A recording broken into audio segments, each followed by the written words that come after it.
જ્યારે આપણે રાજપીપળાથી નેત્રંગ તરફ જઈએ છીએ ત્યારે આ સુંદર નજારો આવે છે, તો એ જોવા માટે હું જઈ રહ્યો છું.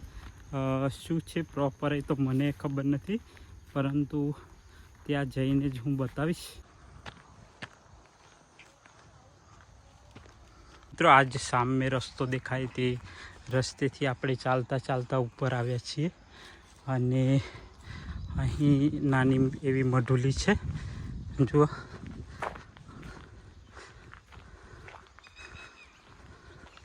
આપણે થોડા આગળ જઈએ અને કોશિશ કરીશું થોડા ડ્રોન શોટ પણ લેશું. અને નજારો એટલો સુંદર અને સરસ છે કે ખૂબ જ અલગ જ છે. પ્રાકૃતિક સૌંદર્યથી ભરપૂર છે. મેથી સનલાઇટ પડે છે એટલે એટલું બધું પ્રોપર તો નહીં દેખાતું હોય, તેમ છતાં જે અહીંનું જે પ્રાકૃતિક નજારો છે તે સુંદર છે. આ બાજુ જો આ ડુંગરો આવેલા છે અને આપણે આગળ વધી રહ્યા છીએ. જો જુઓ તે પાણી જ જોવા મળે છે. વાહ!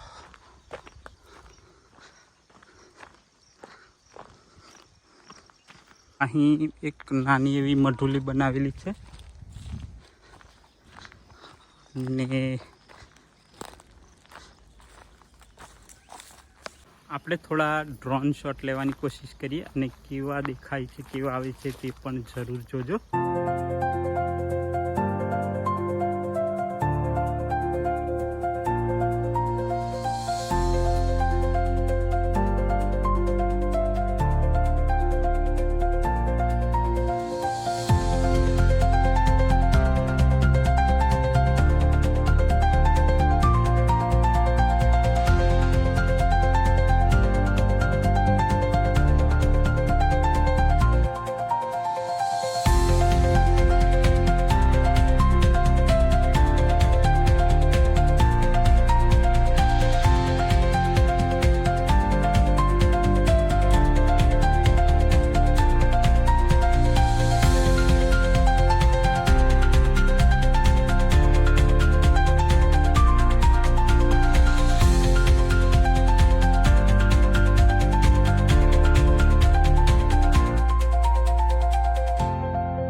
ડેડિયાપાડાથી જ્યારે તમે થોડા આગળ વધશો એટલે કે દેવમોગરા તરફ જશો ત્યારે રસ્તાની અંદર ગાઢ જંગલોમાં આ મંદિર આવેલું છે અને આ છે દરવાણિયા ચોકીદારનું મંદિર.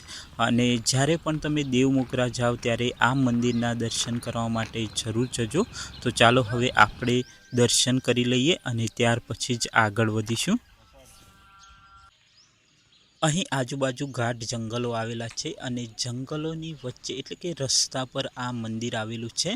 અને તો ચાલો આપણે દર્શન કરી લઈએ.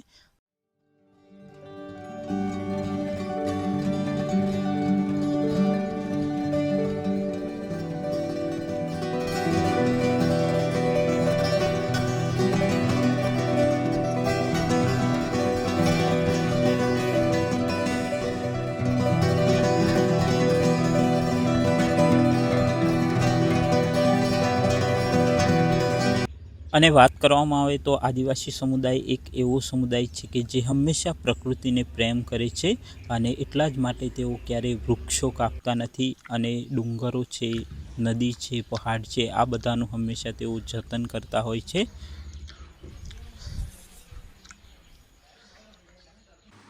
ફાઇનલી આપણે દેવમોગરા તો આવી ગયા છે, પરંતુ અહીં સાંજનો સમય થઈ ગયો છે એટલે સૌથી પહેલાં આપણે ભોજન કરી લઈશું અને ત્યાર પછી આપણે મંદિરની અંદર રોકાવાના છીએ.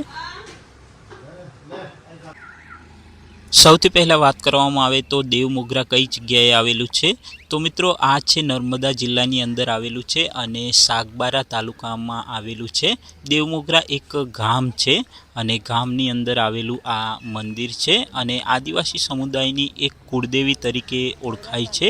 તો ચાલો આપણે અંદર જઈશું અને દર્શન કરીશું. અહીં ગુજરાત જ નહીં પરંતુ MP છે, રાજસ્થાન છે, મહારાષ્ટ્ર છે, એમ અલગ અલગ રાજ્યના આદિવાસી સમુદાયના લોકો અહીં દર્શન કરવા માટે આવતા હોય છે અને વિશાળ જગ્યાની અંદર આ મંદિર બનાવેલું છે. એવું પણ કહેવાય છે કે પાંડવો અહીં આવ્યા હતા અને શિવરાત્રિના દિવસે અહીં પૂજન કર્યું હતું અને તેના જ કારણે પાંડેરી માતા તરીકે પણ ઓળખવામાં આવે છે. અને અહીં વિશાળ બાંધકામ કરેલું છે, એટલે કે અહીં તમે જોશો તો ખૂબ જ મોટી સંખ્યાની અંદર દુકાનો આવેલી છે. મિત્રો આપણે આ મંદિરની આગળ જ અહીંયા રોકાયા હતા, રાત્રિ રોકાણ અહીં કર્યું હતું અને આ જે મંદિર છે તે ખૂબ જ મોટું મંદિર છે. આ જે દેખાય છે તેની અંદર લાઈનો થાય છે. શિવરાત્રિ હોય ત્યારે ખૂબ જ મોટી સંખ્યાની અંદર ભાવિ ભક્તો અહીં દર્શન કરવા માટે આવતા હોય છે. અહીં તમે માતાજીની જે પણ કંઈ બાધા માનતા રાખતા હોય તો તે જરૂર પૂરી થાય છે અને એ બાધા માનતા કરવા માટે આદિવાસી સમુદાયના લોકો અહીં આવતા હોય છે. અને આ જે મંદિર છે તે નેપાળની જે શૈલી છે મંદિર બનાવવાની, તેવી શૈલીની અંદર આ મંદિર બનાવેલું છે અને ખૂબ જ સુંદર અને રળિયામણું લાગે છે. આપણે સવારમાં વિડીયો શૂટ કરી રહ્યા છીએ.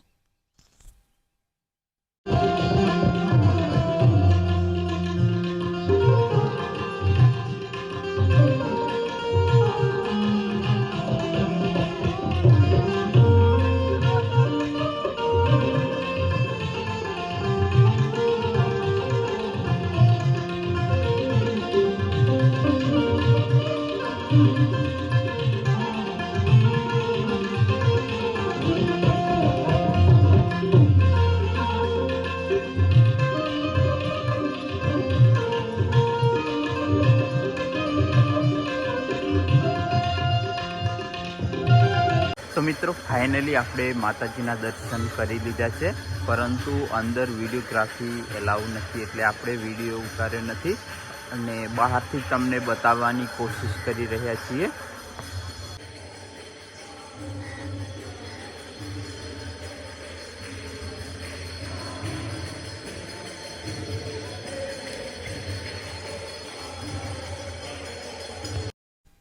શિવરાત્રિની અંદર મેળો ભરાય છે, તે લગભગ 4-5 દિવસ મેળો ભરાય છે. અને બીજી વાત કરવામાં આવે તો અહીંના જે ખેડૂતો છે, એટલે કે આદિવાસી સમુદાયના જે ખેડૂતો છે, તે જ્યારે અનાજ તૈયાર થાય છે તો તેમનો પહેલો જે પાક હોય છે તે અહીં પ્રસાદ તરીકે લાવે છે અને ચડાવે છે અને તેની અંદરથી થોડી પ્રસાદ લઈ જાય છે અને પોતાના ઘરે એને પણ રાખે છે. તો આ એક શ્રદ્ધાનો વિષય છે. અને સૌથી વધારે મને જો ગમી હોય તો આ જે મંદિર છે તે, અને તેની ડિઝાઇન છે તે અલગ જ છે, કંઈક અલગ પ્રકારની તમને જોવા મળશે.